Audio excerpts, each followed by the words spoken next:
This is the story of an entire people. The epic of our awakening, from peons to readers to citizens, our coming into knowledge and power, our journey into a truth fuller than our oppressors can ever know. So beautiful. Yeah. No, thank you. Yeah, I mean, this is the gift that my parents passed on to me, this sense of my worth and my value as a human being and my potential, and the fact that we matter against this culture that sees us as lesser beings. I mean, now more than ever, right? We have this construction on the border, this enormous fence, which if you go there now, it's not just one fence, it's 3 fences and drones, and which basically is a commentary on the danger of us on the other side and of people who look like us. And so that was really important to me. And it also communicated, when you say that to a child, you communicate this sense of love. And your mom also gives you lessons. And I love this section in the book where you talk about where Ingrid, you're in junior high school maybe, or grade school, and you're going to try your hand at being a fortune teller in curandera, and your mother is so, she sees the toll it takes on you and how hard it is for you to sort of accept the burden of all of these secrets that are being told to you, or all these desires. Mm-hmm. And she's, and you tell her, Mommy, I don't know if I can do this. She says, well, if you're not having fun, don't do it. My father wasn't like that. My father was like, you better come home with A's, And the other thing about that section, which we were talking about in the green room in the back, was that it really made me understand my own family mythology a little differently, because I have a fortune teller, curandera story in my family, which is really key to my identity and has been since I was a little boy. And it was this story that my parents were in LA, they were getting divorced, and they wanted to sort of see what the impact of this would be, or whether they should get divorced or not. And they went to go see this fortune teller. In my memory, it's somewhere in South Central Los Angeles. And the fortune teller, they come into the room, and there's some conversation, and she sees me in the background, and she says, that boy, he's going to help a lot of people one day. And that became my mythology, was that it had been foretold in me when I was 5 that I was going to help a lot of people. And so when I gave my college commencement speech 13 years later at UC Santa Cruz, my father walked up to me and said, I knew it, one day you'd give a speech like Martin Luther King. But Ingrid's book, this afternoon, reading it, made me realize that no, that curandera, she was doing what Ingrid had been taught to do, which was to study the person who's coming to you asking for the future to be told. And she studied my parents, and she could see that they really loved their son and were conflicted about what to do. But that love is what she saw. And when she says that boy's going to do special things one day, she was telling those young parents, these 20-something parents, pay attention to that boy, because you love him and you need to protect him. Yeah. And I also this is another thing we have in common. I write in the book, there's this, the Plaza de Bogota, it's the big plaza. And I was little with my sister and my mother, and we're just crossing through the plaza. And as we're making our way across, a fortune teller just grabs my hand, and she starts to read my palm. And immediately she's like, oh. I'm like, what? And she said, like, your life divides in 2. You're gonna have a choice. You're gonna have like the choice of 2 lives. And it's really fascinating when people kind of give you a prophecy like this, because you do live with it until it fits into your life.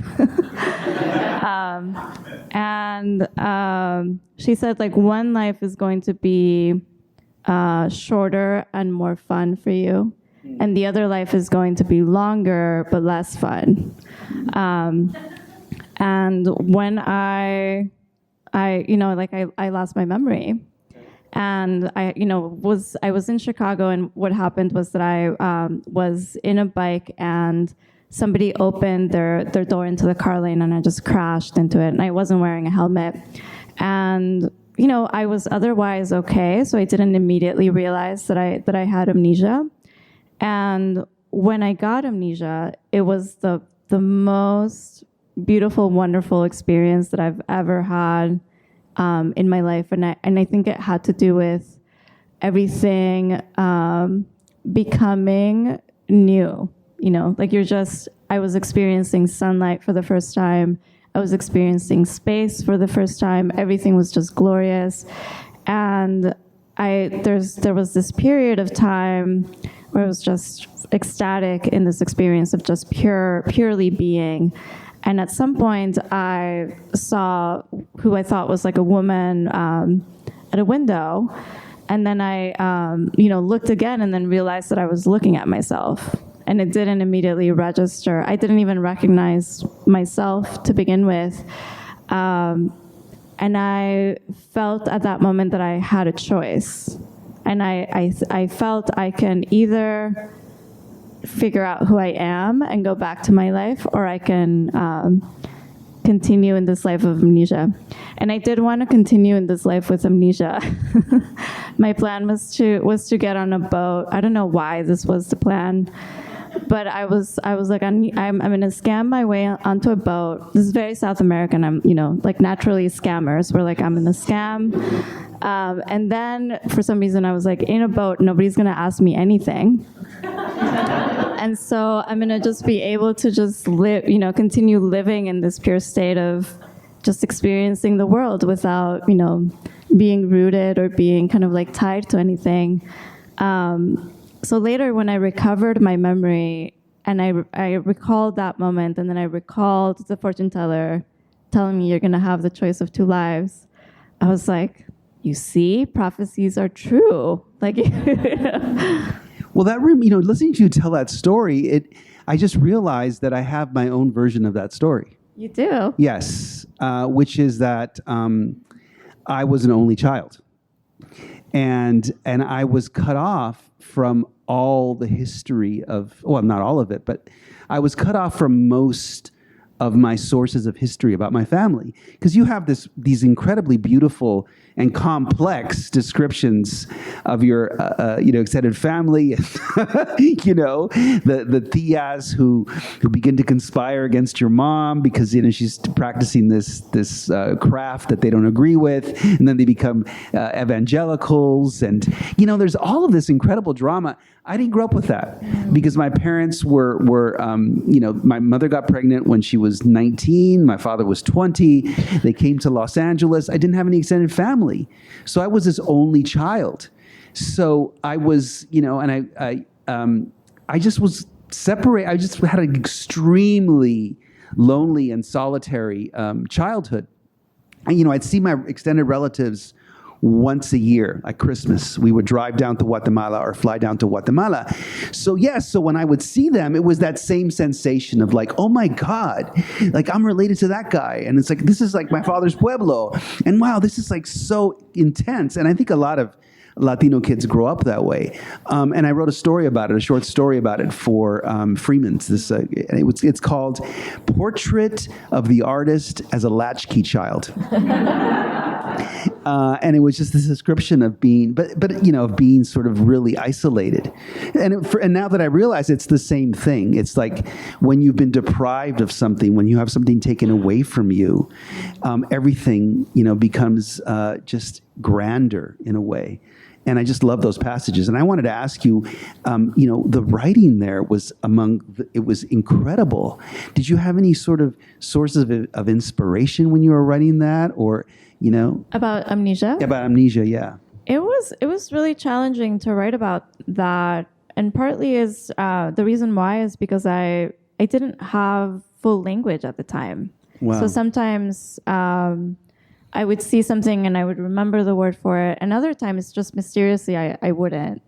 And I remember I was very curious, like what I could know and couldn't, could not bring up. I remember just being at some point, feeling very tired and knowing, walking to the espresso machine in my kitchen and I don't recognize anything, but I know that the espresso machine is the source of coffee. But then I just stood before it, and there's like a, mushroom cloud with, cup with waves, smaller cup, and I could not figure out how it worked, So I think, when I was writing that and trying to be in that moment of how do I put in language, having partial language, or how do I put in language this experience that was completely unlanguaged, that was just about feeling and was just about experiencing, and it was also about not having memory. So not have, moment to moment, there's nothing that I'm thinking back to, like in the way that we all sit around and, stew about the one joke that didn't land at the Christmas party 5 years ago. I wasn't doing any of that. And with that part, I remember that I could only write one sentence at a time. So I would, and that section is just pretty much as it is. Wow. So I think I wrote, the moment. I think I started with like the moment that I hit the car, and I just wrote one line, and then I couldn't go any further, and then I stopped writing that day. And then the next day, it felt like such an effort to just read this line and then be like, okay, what is the next line? How do I explain all of the complicated things about having some memory, not having other memory, just being a whole mystery to myself, and how that was happiness. How do I kind of put that into language? Wow. So it really took me a long time to write. Like, it really did come one sentence at a time. Well, it's interesting because that is a trauma, obviously, when you hit your head and you lose your memory. And so much of both of our books is about trauma. Now, of course, what you experience there is losing the part of the trauma that is painful, which is all the memories of the hurt. And and was really, I have this one passage here that I marked, and you're talking about your sister, who was going through this horrible crisis with an eating disorder, and how your mother had one explanation, and she just couldn't wrap her brain around the doctor's explanations. And so I'll just read this. I could see where the two types of thinking, mommy's and my sister's doctors, met. The doctors defined trauma as the emotional shock that lingers after a stressful event. Mommy said hauntings are what is no longer seen but still felt, the question mark, the unresolved, which on the strength of their ghost pierce our reality, filling up the air with terror. And I thought, they're both right, Yeah. I definitely felt that way. And you were talking about walls earlier. I definitely felt that way with. I just became an interpreter for my mother in that time. There was someone to interpret for her, but because she was not familiar with the Western tradition of medicine, all of these words meant nothing to her, So the interpreter would say, would just translate trauma, which is trauma, right, in Spanish, and my mother would just not be able to have a relationship to it, and I ended up having to be in the middle and trying to find what is the way in which these two, cultures of thinking, what is the way in which they think about pain or suffering and survival, and what is the language in common. And so I was doing a lot of like what they say is trauma, and what you say is like a susto, and just in that way trying to bring her into the knowledge of it. Yeah, and you have the other scene where your father, who is an engineer, right, comes out with the chart of the brain and he's trying to explain to you how this apparition you had was like this, biological response. And I have something very similar in my book where I got, I was thinking about my lifelong fascination with mass murder, with the Holocaust. I mean, I know I've spent a good chunk of my life reading about the Holocaust and watching films, and I have a fellowship right now where one of my plans is to go to Poland, and go to Treblinka and go to the camps and go to the Warsaw Ghetto and understand how what happened there. And to me, I realized after thinking about this that there's something going on that I can't explain, that there's some connection to a history, many generations of trauma. I told my father read my last novel, The Last Great Road Bum. There's a scene of a massacre that took place in El Salvador. My father told me, I never told you, but I witnessed something like this in Guatemala when I was a teenager. And I thought, oh my God, that was just before you had me. Is it possible that your DNA absorbed this trauma and my scientific explanation, right? And passed this on to me? And are there like all these other, is that like part of just what it means to be Latino or mestizo or whatever, that we carry in our DNA the memory of the horrors of the conquest? We're talking about, imagine what it would be like to have your language taken away from you, your religion, your beliefs, your spirituality, to have it be declared illegal, to suddenly find yourself, enslaved or a laboring caste, which is really a reality for a lot of people today in California, the United States. Is that because we look a certain way, this is, it's our fate, right, to be this vendor, to be this kind of the construction worker or whatever. And I to me, that's the central question for the rest of my career. Really. Yeah. And I was, I was thinking a lot about how, in your book, you also talk about, you did a lot of research of, the way that Latinos kind of self-identify throughout history. And I found a similar thing in Colombia where, at least, in Bogota, that, people who would say, I am mestizo, which would be half indigenous, half Spanish, then a year later, the same person would be like, I am Spanish. And then a year later, they might be like, I am mulatto, and you were saying you uncovered like a very similar thing. And I was thinking about how we were talking about secrets and the way that, those are kind of protecting against wounds, and how the self-naming, how that has a part in that, to protect it's another kind of order of survival. Well, we're both Latinx authors. And so we can bond. You're Colombiana and I'm Guatemalteco, but we can bond against our common enemy, New York Publishing. Yeah. And so that makes Latino as an expression of our alliance against that common enemy. And I really, and your book, I really love. There's like there's a voice that is saying like, we do this, we think this, and there's sometimes it's like you do this, you think this, and I really love the way that that's varying throughout the book. But you begin, with addressing, all the students that you've had and all the stories that they've shared with you, which are also stories about trauma that that you're trying to kind of, gather together and kind of understand together in order to understand, what is Latinidad, or what is, who are we as Latino people? Well, yeah, as you know, I mean, it's such a, we didn't grow up reading stories and books that were like the stories that we grew up with. In fact, I can remember the first time I read, I grew up, my heroes were African-American novelists, Toni Morrison, and so many, James Baldwin, and so many others. Alice Walker was, a big early hero for me.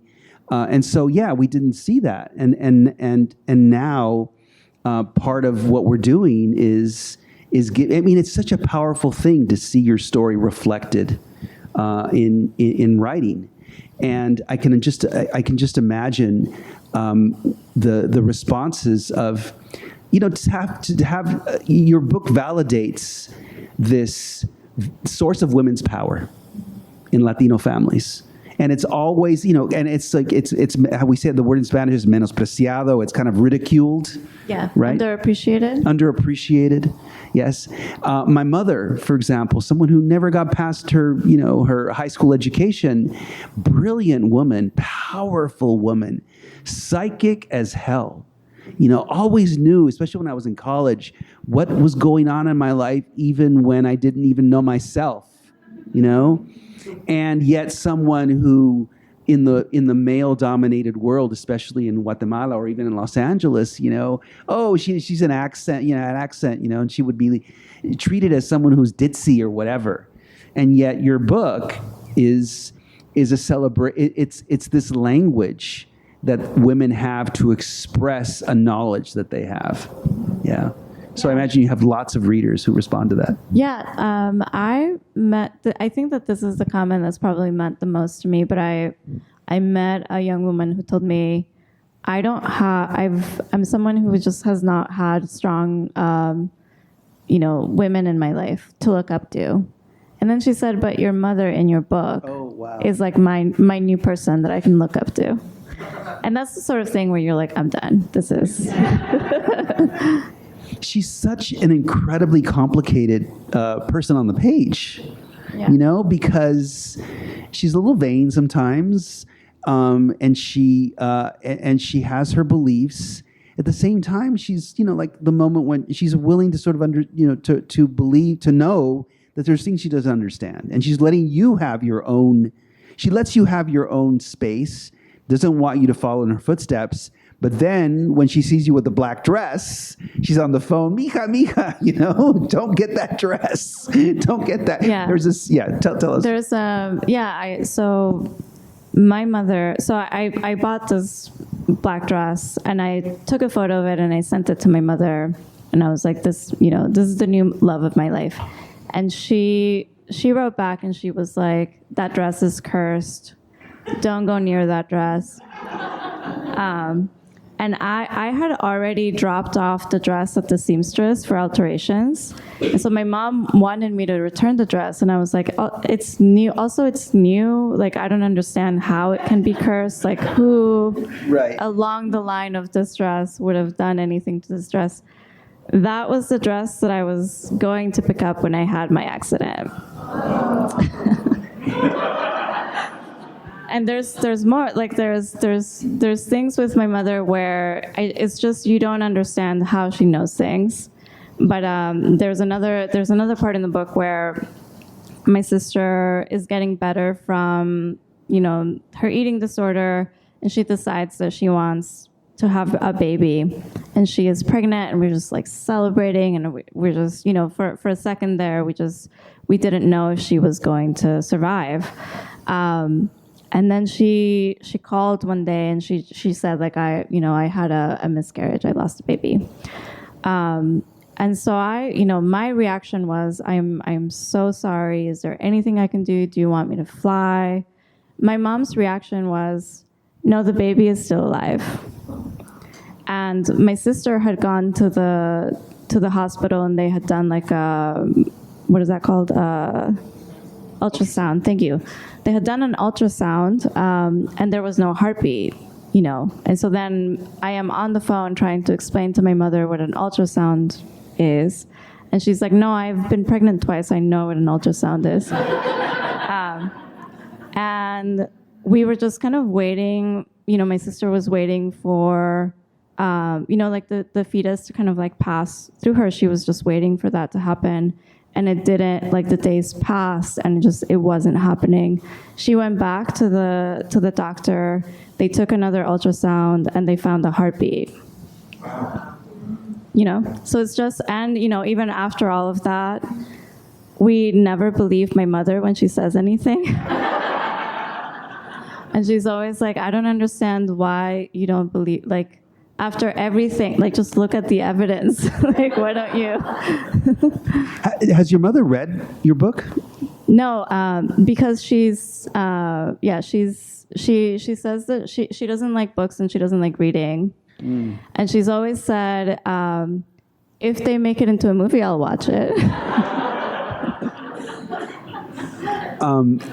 my book has, and then she'd probably want to have to say who's going to play her, right? Penelope Cruz or whatever, Yeah, and we love her. She's a Leo. It makes sense. We love that. We love that about her. My mother, before my book came out, she said to me, she was very upset because I had flown down to Guatemala to, she was having some health problems and I was spending some time with her. And she said, "Mijito, you're always mentioning your father in your books. It's always, oh, my father taught me this and my father did that, and I just feel like left out." And I said, "Mom, you're going to be in the center of this book." And so now if you open up the book, the cover page has a picture of my mother holding me. In front of the Hollywood, the Griffith Observatory. And so my mother's in the book. And, but I still don't know if she's actually, I mean, she told me she started to read it, but I haven't heard back from her yet, her comment on my mentioning that she had lovers. Because to me, this is like, it's like, what do you think? And I have heard from my father. Yeah. I think this could explain the silence. Is my feeling. Well, I had, my father used to be my biggest cheerleader because I wrote for the LA Times for many years. And like Los Angeles Times was practically my middle name. Because my father would say, here's my son Hector, he writes for the LA Times. And so all the time, it was like this validation of him. And then I wrote a piece for the New Yorker, which became like one of the chapters in this book I wanted to write about how I lost my innocence about life and about race specifically, but I knew I had to start with just kind of coming of age and how you lose your innocence about your own parents. So I wrote about hearing my father talking to his mistress. And he got very, very upset with me, And my father used to read I'm sure everything. Like the New Yorker, people who are checking up on the story are all about like, is this true? All the fact checking. The fact checker for the fact. I knew this was the moment of truth for me because it was in the New Yorker and I knew they were going to call him, the famous fact checkers. And they called him and, he just checked off on everything. And I said, so afterwards I told him, pero papa, the fact checker called you and you said it was okay. Oh, I wasn't going to do anything to jeopardize your story, And he was very, very upset. That's a Latino parent right there. Yes. And he used to read everything I wrote religiously. And since then, it's like, no, it changed our relationship. But I had to say it. Yeah. I think with my first novel, I wrote about a family who's like, leaving Colombia. And my father doesn't talk too much about his life, and I think that there's a lot of trauma, and a lot of Latino men don't, and have a hard time, even emotions are like kryptonite. They're like, we don't do that, but I like imagined into this fictional counterpart of him, and after reading the book, I just remember just being so nervous when I handed the book to him. And I didn't hear anything for 2 days. And then I finally just texted him and I was like, I don't know, have you read it? Like, is everything okay? And he told me, I've read it twice in that time, in this time.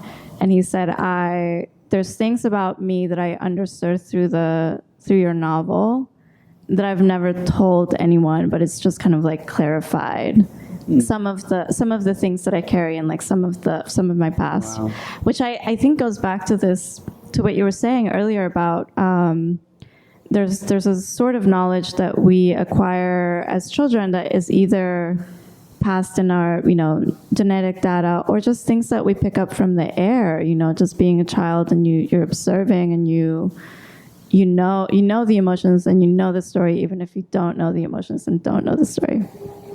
Yeah, and I think that's why I'm really excited for the future of literature in this country is because I teach a lot of young people who are just starting to like think about that and to get it on the page. Yeah. And there's stories about coming out, there's stories about their father's alcoholism or their mother's obsessions or whatever. It's just, there's so much, I feel like we're at the beginning of this. We're at the beginning of this incredible renaissance of Latinx literature. And it's exciting to think of what will come next. Yeah.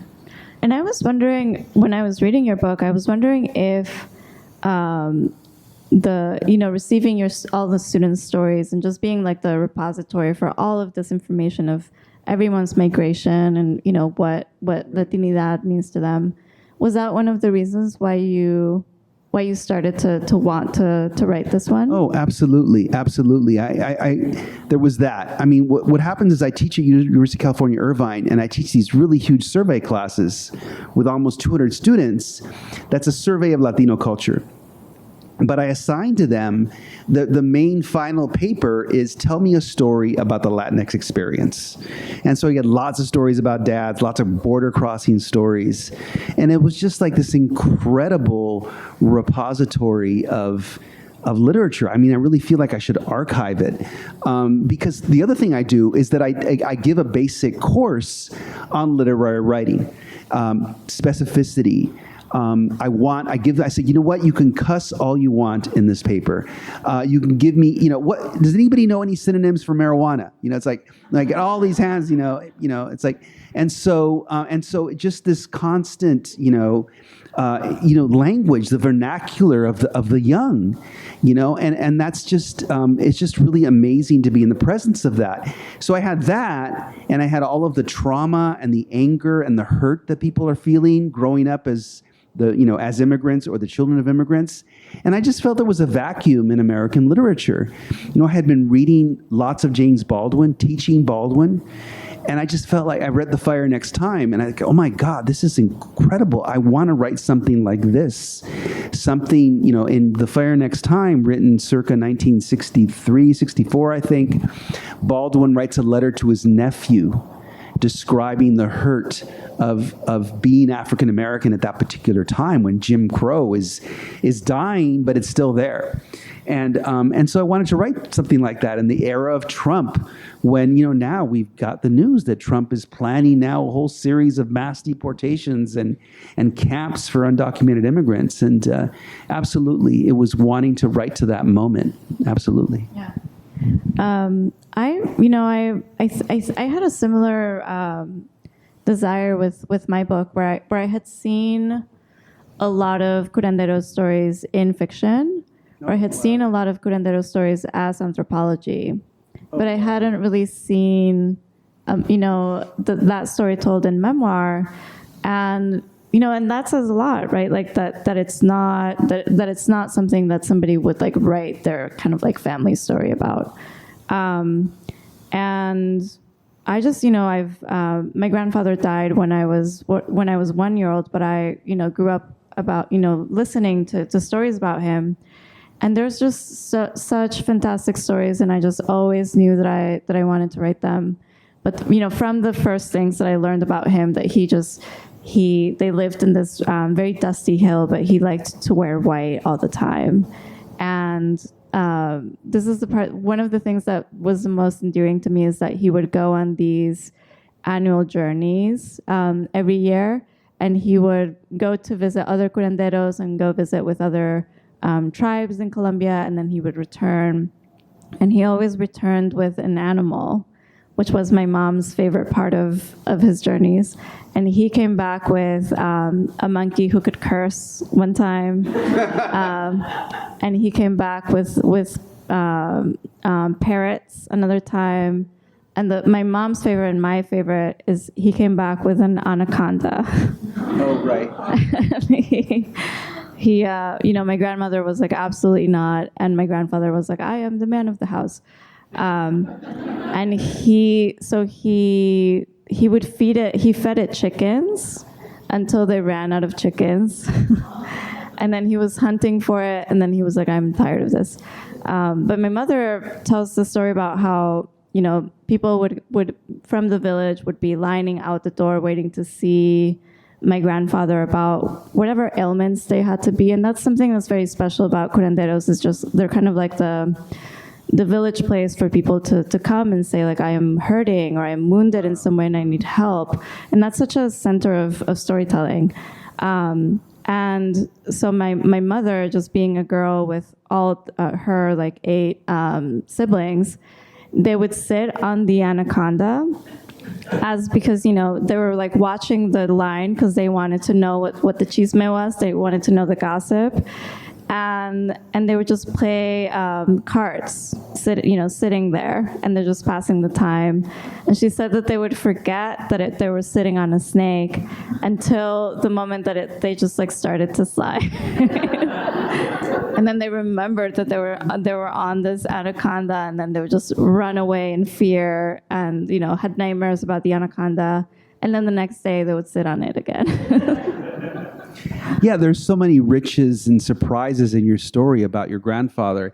And I can only imagine the frustration you must have felt at reading all these other narratives, anthropological or whatever, about curanderos, right? Yeah. And so, I think that it just felt like such a narrative injustice to me. Absolutely. Yeah, and I just really wanted to write it as nonfiction, and I wanted, to follow the rigors of the genre, and also like these are really good stories. Like that's a really good character. Like that's such a good, So I was so happy when I was able to write it. But that's that I think that's one of the, you were talking earlier about how exciting about like everything that's to come.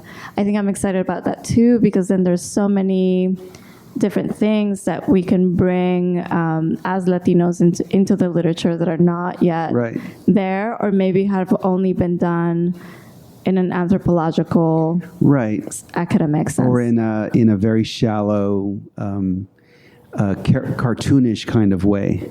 I mean, I remember the moment that I decided I was going to become a writer, that I was going to write literary fiction. And I was in the old Midnight Special bookstore in Santa Monica. Remember that one? And I used to go there all the time. It was my favorite bookstore. And, I was working at the LA Times and writing stories, and we were all reading lots of stuff, but I never thought I would write fiction. And then one day I picked up this book, and it was Palm Latitudes by Kate Braverman, and it had an opening. It was describing East LA and a prostitute working in East LA on the streets, and it began La Puta de la Luna. It just made me so angry. Yeah, that's horrible. I remember slamming that book down and thinking, this is ridiculous. I can do something better than this. And that was the beginning of like, how does one become a writer? Oh, I'm gonna get an MFA. And so I went to go get an MFA, and, the rest is history. But it was that moment of like, no, this is wrong. And I had been listening to people like in LA at the LA Times. I professionally listened to people, and you just are aware of the richness of the lived experience, and how in journalism and how in literature, just like, it's just not being conveyed. Yeah.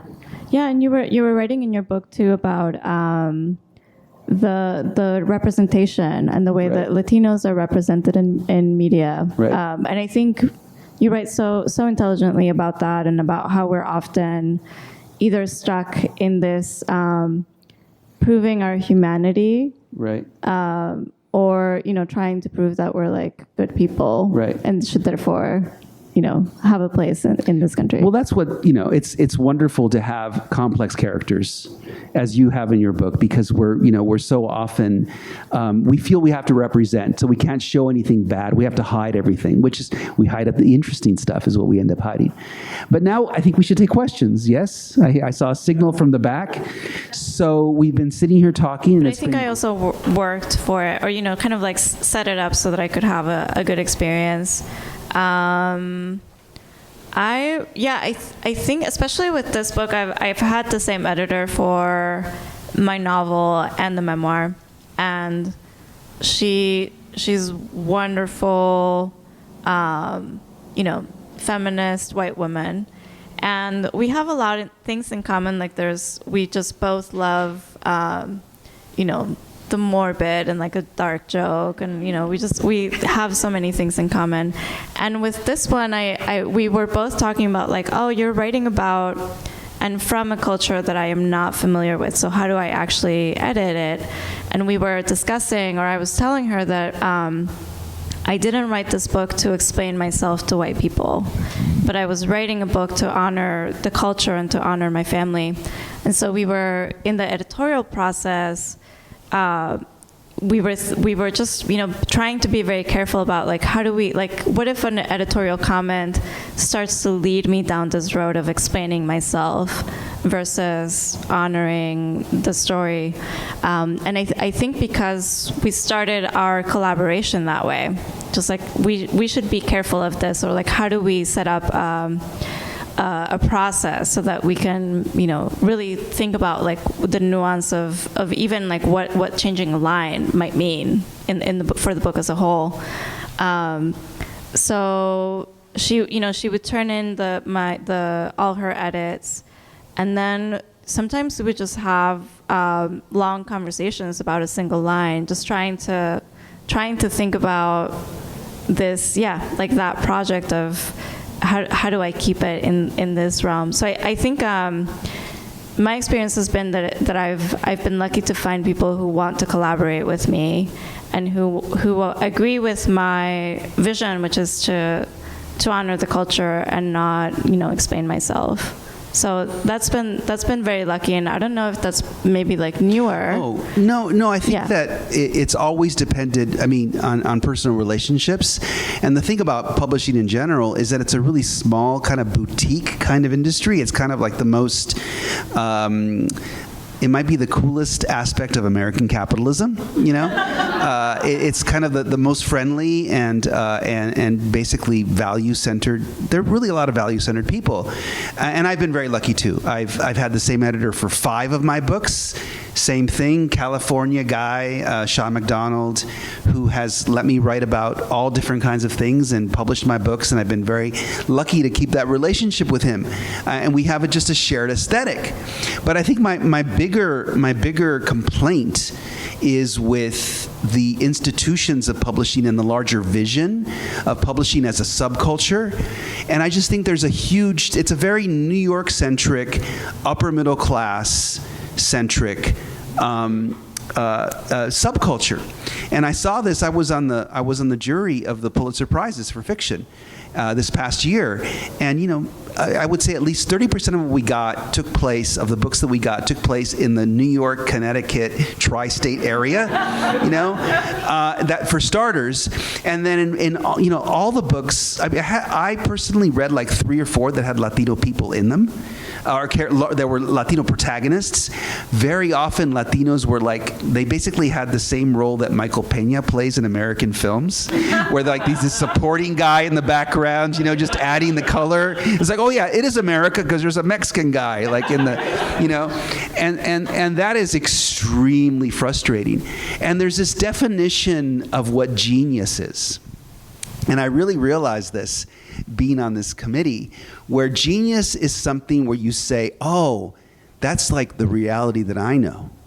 And so there's so few Latino people in publishing and in all these award committees and everything that, it's like they don't realize what an incredible genius Francisco Flores is, this great short story writer from the Rio Grande Valley, because he's writing stories about these crazy characters in these border towns who are doing these things that make no sense to somebody from the Northeast. It's like so far from their experience. And so to me, that's the big chasm, is that there is all of these blind spots about our experience, and it just takes so much work to kind of educate people and sort of bring that into their reality. And I guess the one book that we got that was like championed as a Latino book would have been American Dirt. Oh. Right. Where by a white woman from by a white woman who's Mexican grandmother, right? Right. Something like that. And but then it's like all white people in charge, and then they're like, we're gonna have like a marketing, publicity dinner for this book, and then they had barbed wire centerpieces, which just imagine like just choosing like the worst symbol of the trauma, and not knowing that you're doing that to celebrate a story that's supposedly like the best story that has been written about border crossing. So I think it's like that sort of, you don't know us at all. You don't understand what the migration story is. You don't understand the harm that you're wandering into by doing the just even choosing like the barbed wire centerpiece. So I think, yeah, sometimes it's like maybe it's like the pain of not being understood and seen and being maybe like talked down to. Absolutely. Yeah, condescended to. Absolutely. Another question? Yeah. Hope we didn't scare you with our answers there. Yes. It does work. Oh, I'm so sorry. Hello. Hi, I'm Chris Lutz. I'm with the Huntington and just happened to have graduated from UCI back in the mid-90s. I would have loved your class and just happened to be daughter of Colombian immigrants and just want to say, not really a question, but just a thank you, because you're having dialogues that hopefully are not just affirming for a lot of our experiences. My mom is the oldest of 8 children, and she, her dad was a sobador. Sobador means like a sort of kind of a curandero, not really a chiropractor, but really more like a lay therapist. And they're just incredible stories. So just thank you. Yeah, there's like sobadores is a type of curandero, and then there's like sobadores that I met in Ecuador who.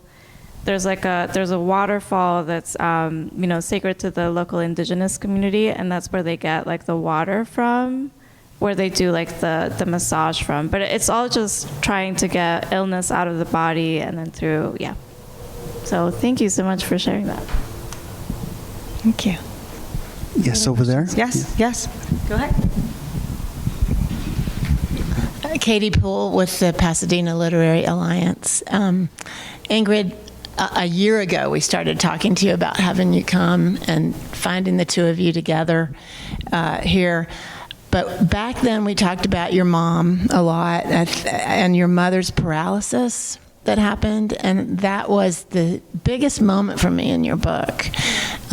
Separate from identity as in any identity, but the discussion about a mother's trauma in and of itself. And I just wonder if you could talk about, did she talk about that? Did she describe it? Or how did you learn about it? And how did you come to know about it?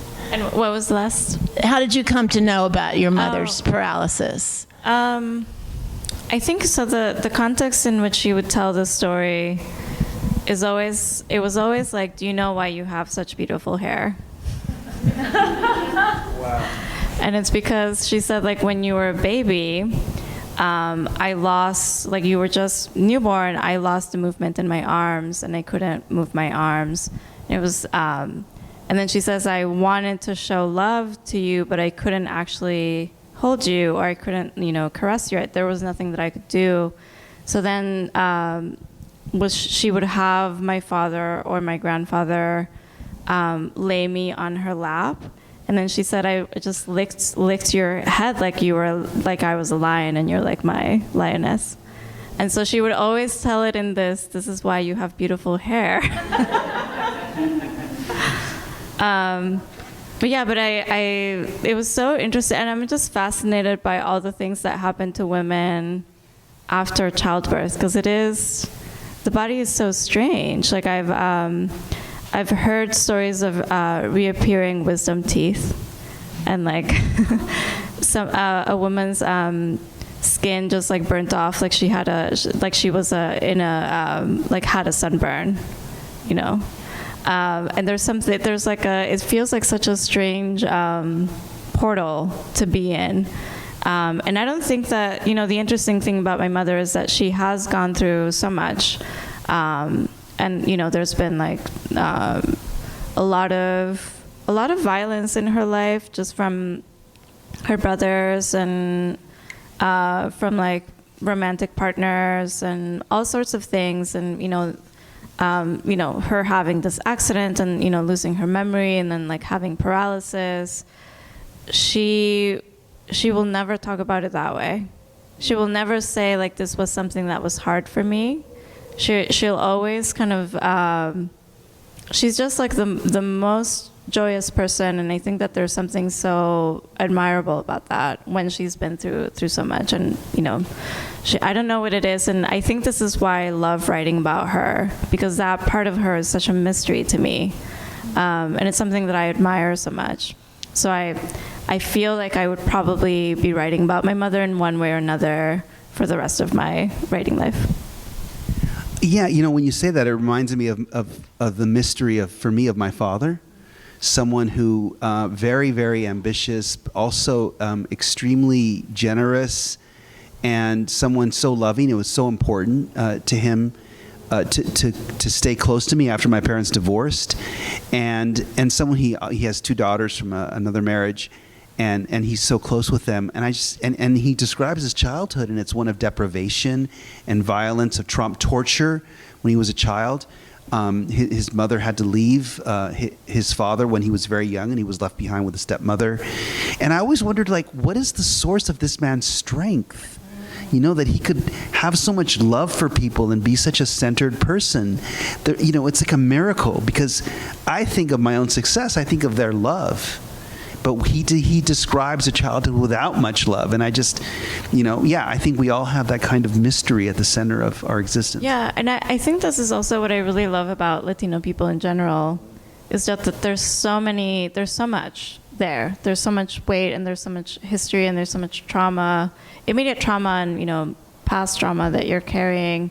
And there's so much joy, a few years ago, I was looking to, there's like this world contest where citizens are, asked about how happy are you, and through the 80s and 90s, which was the Colombia's most violent history, Colombians self-declared themselves to be the happiest country. Right, and there's a mystery to that, and I think that there's something so wonderfully human about that, about the capacity that we have, or something about I don't know what it is, right? I think that this is why I like writing about it. It's an unsolvable, beautiful thing. Absolutely. Another question? Yes. Yes. Hi, I'm Amy, also from the Pasadena Literary Alliance.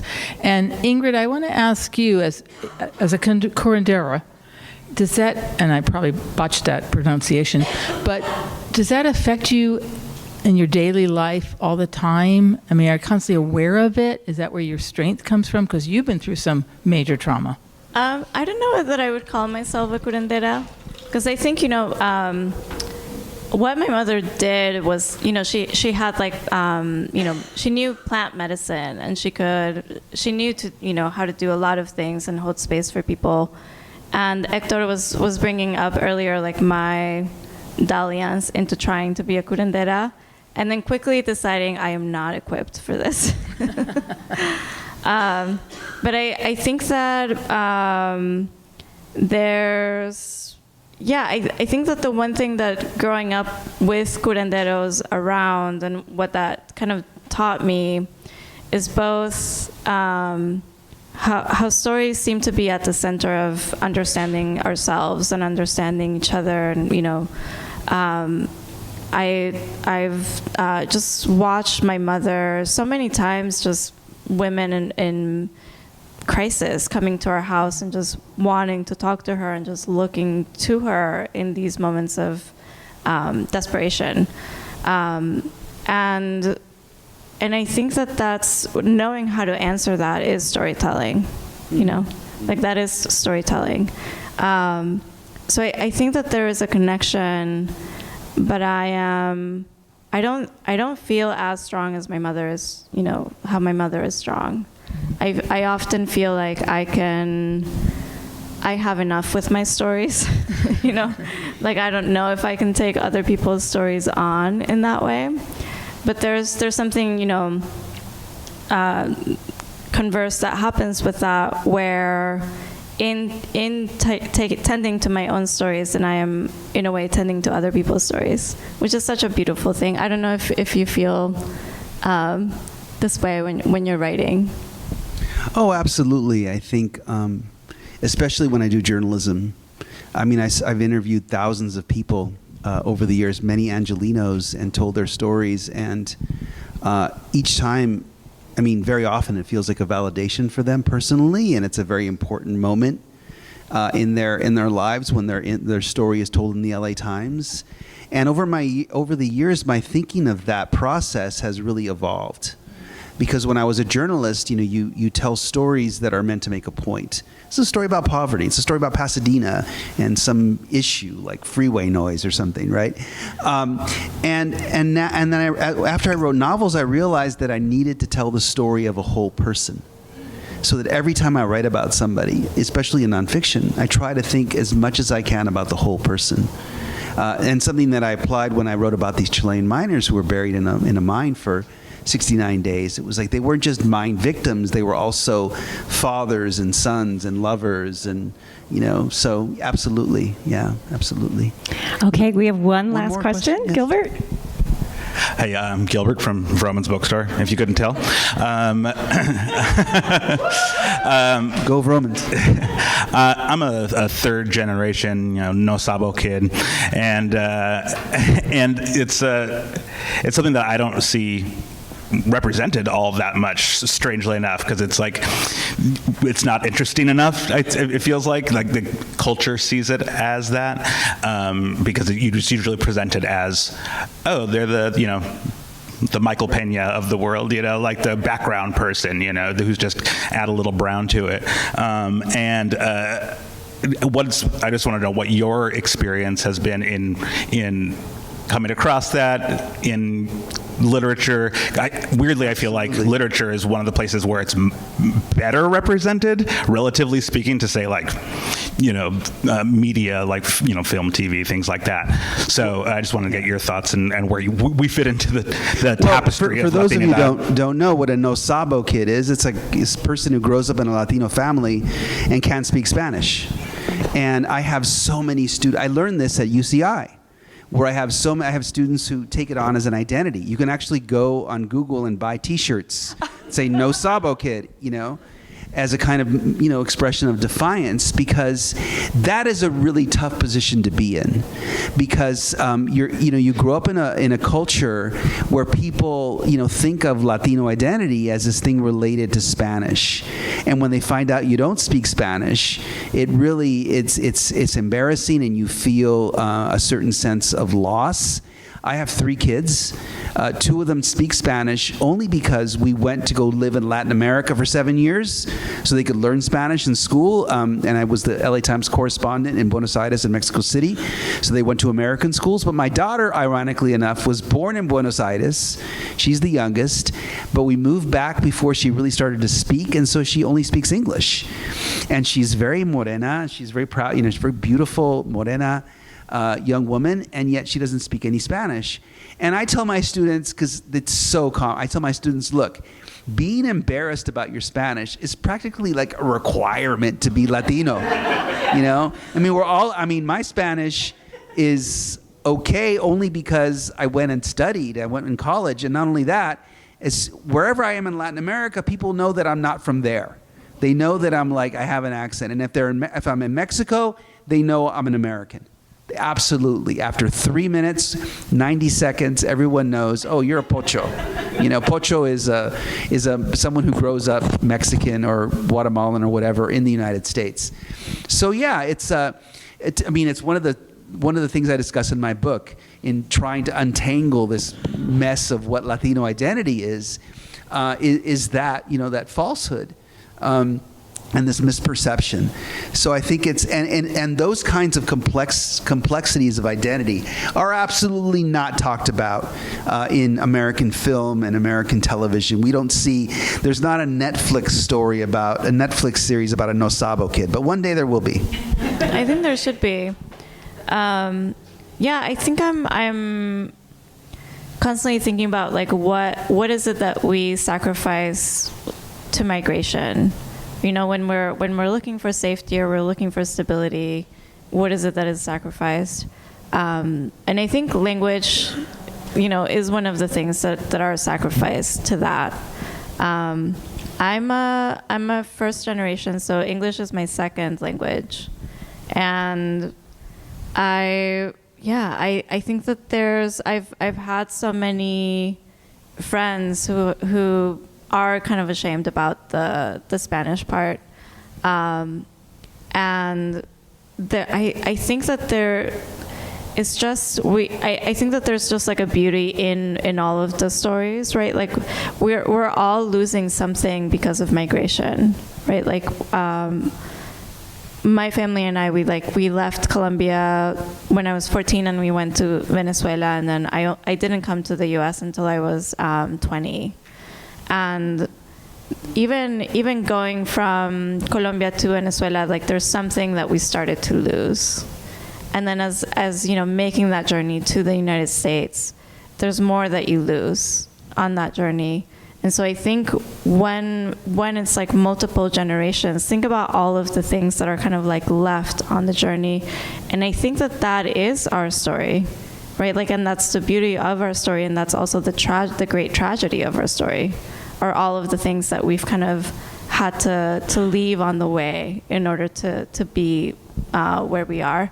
And I would love for that Netflix show, you know, to encapsulate that and to tell that. Like that is so beautifully complex and important. Well, on that note, thank you all for joining us. Thank you very Thank much. you so much. Thank you all. Thank you so much, everybody. I've got Netflix on speed dial, so I'll call them right after this. Thank you so much, Hector and Ingrid. This was wonderful. I never wanted you to stop talking, and your conversation was phenomenal. Thank you all for coming this evening. I do want to tell you that Open Book is kicking off its very first Open Book essay contest to the general public.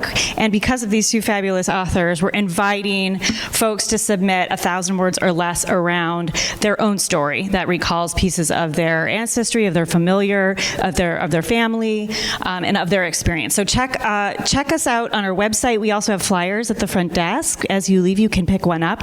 But the grand prize is 2 tickets to the Pasadena Festival of Women Authors. So if we select your essay and you are the grand prize winner, you'll be at that festival event with us on March 9th. So follow us on social media. You can always donate to our organization if you like. We have QR codes in the back. We have dessert here for you. Please buy the books and have them signed. And thanks again to you all for a wonderful evening. And thanks to Red Hen. Thanks, everyone. And sign books, yes. And these wonderful people will sign your books. That was great. It was fun.